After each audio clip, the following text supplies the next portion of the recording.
Hai friend, bagaimana kabarnya? Semoga baik-baik saja ya. Selamat datang di channel alur cerita film Inisial M. Pada kesempatan kali ini saya akan menceritakan alur cerita film yang berjudul Nobody. Film yang dirilis pada tahun 2021 ini menceritakan kehidupan seorang ayah yang berubah 180 derajat.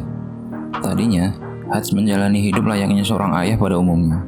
Sampai suatu malam, dua pencuri menjarah rumahnya. Meski Hutch menyadari kehadiran dua pencuri tersebut, dia memutuskan untuk tidak melawannya. Keputusan ini dia ambil karena tidak ingin hal buruk terjadi pada keluarganya. Dan hal ini malah membuat istri dan anaknya kecewa. Tak sampai di situ, beberapa komentar negatif pun dilontarkan oleh tetangganya yang julid.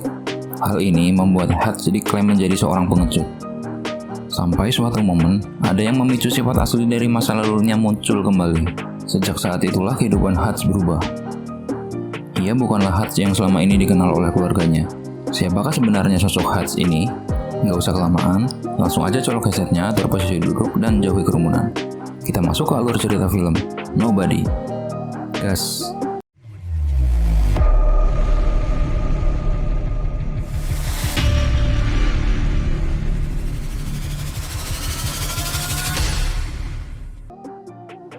Di awal film, diperlihatkan Hutch yang sedang bekerja di perusahaan kecil milik mertuanya. Sedangkan istrinya, yaitu Becca, menjadi seorang manajer di perusahaan ternama, sedang menjalani rutinitas seperti biasanya. Sampai suatu malam, ada sepasang perampok newbie yang menyambangi rumahnya.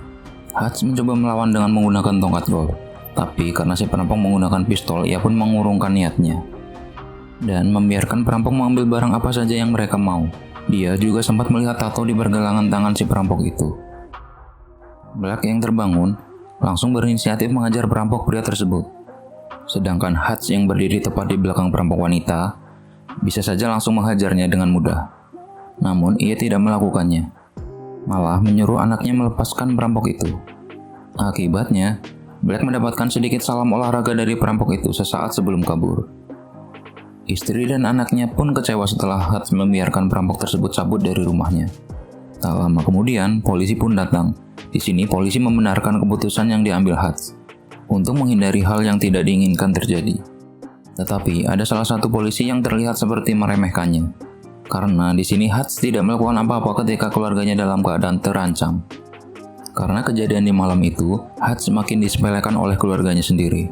Keesokan harinya, Black yang mempunyai tugas tentang veteran perang, ia pun ingin mewawancarai ayahnya. Namun, di saat perang, Hutch menjelaskan dia bukanlah prajurit, melainkan seorang auditor. Hal tersebut membuat anaknya semakin gak respect kepada Hutch. Tidak sampai di situ, Hutch juga diremehkan oleh tetangganya yang baru saja membeli mobil sport. Sesampainya di tempat kerja, Charlie, adik iparnya, juga menyayangkan tindakan Hutch, yang tidak melakukan apa-apa pada saat insiden perampokan tersebut terjadi.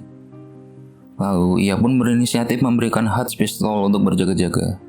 Dan di sini ternyata mertuanya setuju dengan keputusan yang telah diambil oleh Hutch. Terlihat, Hutch yang sedang menghubungi adiknya yang bernama Harry. Di sini, dia sedikit menceritakan alasan melepaskan perampok yang telah silaturahmi ke rumahnya. Bahkan, Hutch tahu jenis senjata dan peluru kosong yang digunakan perampok tersebut. Saat Hutch pulang, terlihat putrinya mengeluh karena gelang kucingnya hilang, yang dia taruh di atas tumpukan uang receh dan digondol perampok tempo hari. Hutch lalu pergi ke rumah ayahnya, yang merupakan seorang mantan anggota FBI, guna meminjam pistol dan identitas FBI yang sudah expired. Lalu dia pergi mencari keberadaan si perampok, untuk mengambil gelang kesayangan anaknya. Melalui petunjuk dari tato yang sempat ia lihat pada pergelangan tangan perampok, ketika Hutch mendatangi salah satu tempat tato, misteri dari sosok Hutch pun mulai terbentuk, yang dimana saat dia sedang menanyakan alamat pemilik tato yang dimaksud, salah satu dari pentolan di sana ketakutan setelah tak sengaja melihat tato di lengan Hutch. Gokil.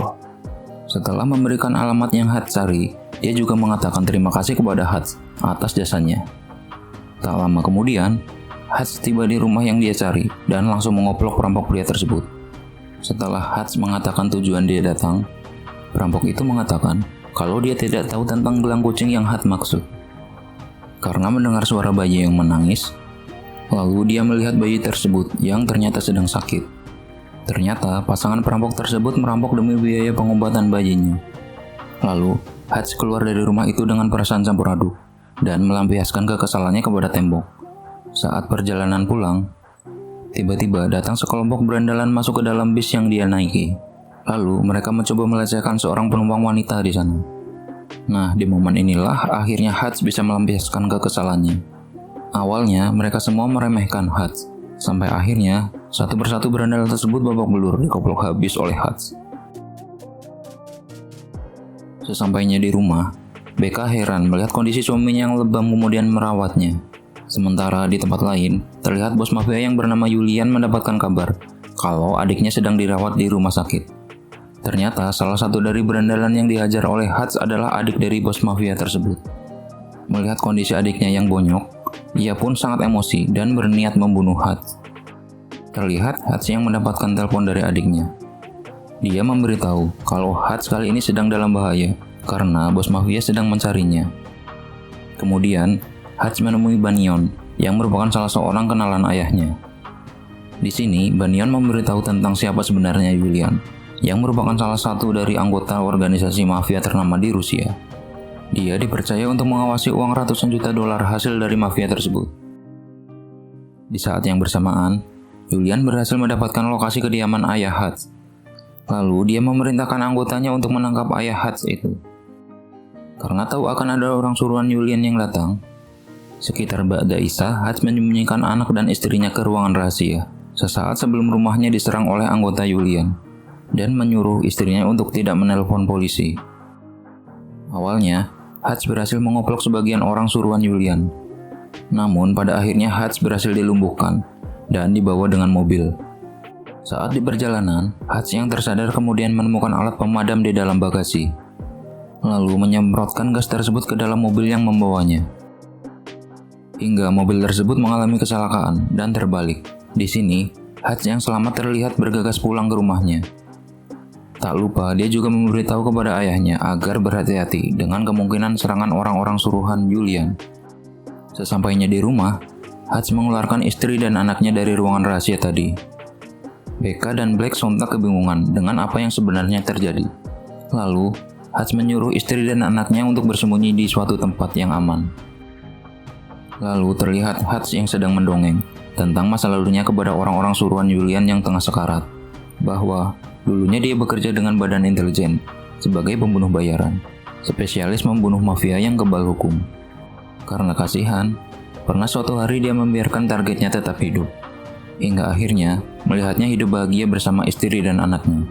Karena iri dengan hal tersebut, ia pun memutuskan untuk berhenti dari pekerjaannya dan memutuskan untuk menikah. Lalu terlihat Hutch menemukan gelang kucing yang dia cari, yang ternyata tersembunyi di bawah sofa. Setelah itu, dia membakar rumahnya untuk menghilangkan bukti-bukti. Terlihat Julian yang emosi karena semua orangnya telah dihabisi. Ia pun berniat mengerahkan pasukan dengan jumlah yang lebih banyak. Di saat yang sama, Hutch mulai meracik senjata guna menyerang markas Julian. Dia pun sampai di markas Julian setelah mendapatkan informasi tempat tersebut dari Banyon, lalu menembaki semua anggota Julian. Tak sampai di situ, Hutch juga membakar markas beserta uang ratusan juta dolar yang ada di tempat tersebut. Setelah itu, dengan santuinya Hutch berani menemui Julian di sebuah bar. Dan ternyata, Hutch telah meletakkan sebuah ranjau di atas meja makannya, yang apabila ada dari salah satu anggota Julian yang berani macam-macam, dia tidak ragu untuk meledakkan tempat tersebut. Hutch memberitahu kalau semua uang Julian telah ia bakar sebagai pelajaran karena Julian telah berani menyerang rumahnya. Di sini, terlihat Julian marah besar kepada Hutch. Secara, dia adalah orang yang diberi tugas untuk menjaga uang tersebut oleh kelompok mafianya. Sesaat setelah Hutch keluar dari bar, Julian dan antek-anteknya pun mengejar mobil Hutch dan melancarkan serangan. Dan aksi saling serang pun terjadi. Hingga akhirnya Hutch berhasil lolos dan sampai di perusahaan mertuanya, yang sebelumnya sudah dia modifikasi dengan aksesoris seperti granat, jebakan paku, meriam linggis, bom kaleng, dan lain-lain, yang sengaja dia setting menjadi arena pertempuran. Di sana ternyata sudah ada Harry dan ayahnya yang sudah menunggu, dan dengan senapan langsung memberi sambutan selamat datang ke arah Julian. Terlihat ayah Hutch begitu bersemangat, karena sudah lama tidak merasakan adrenalin seperti saat muda dulu. Setelah adu tembak yang begitu lama, dengan kompak mereka bertiga berhasil menghabisi anggota mafia tersebut, hingga menyisakan Julian seorang diri. Di sini Julian terlihat gak ada takut-takutnya, malah berniat melakukan perlawanan. Sementara Julian terus-menerus menembakinya, Hutch keluar dari tempat persembunyiannya dengan membawa kaca anti peluru yang telah ditempeli peledak ke arah Julian dan melemparkannya, hingga membuat Julian langsung murdiar di tempat. Kemudian terlihat Hutch yang berterima kasih kepada ayah dan adiknya karena telah membantunya. Scenes pun berganti. Diperlihatkan Hutch yang sedang diinterogasi oleh dua orang detektif. Dan tak lama kemudian ponsel detektif itu pun berdering. Lalu menyuruh mereka untuk membebaskan Hutch, hingga membuat detektif tersebut terheran-heran. Hutch pun akhirnya terbebas dari hukuman. 3 bulan setelahnya, terlihat Hutch dan istrinya yang akan membeli rumah baru. Lalu tiba-tiba ada panggilan dari nomor yang tak dikenal. Di sini tidak dijelaskan siapa yang telah menelponnya.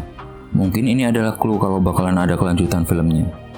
Karena saat Hutch hendak bertanya kepada makelar apakah rumah tersebut mempunyai basement, istrinya juga menanyakan hal yang sama.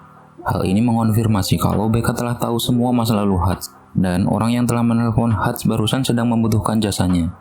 Dan kemungkinan besar Hutch akan kembali ke zona masa lalunya. Terima kasih sudah mampir ke channel kami. Jangan lupa like, komen, dan subscribe jika menurut kalian video-video kami menghibur dan juga menarik untuk ditonton. Sampai ketemu lagi pada video-video kami selanjutnya. Dan thank you.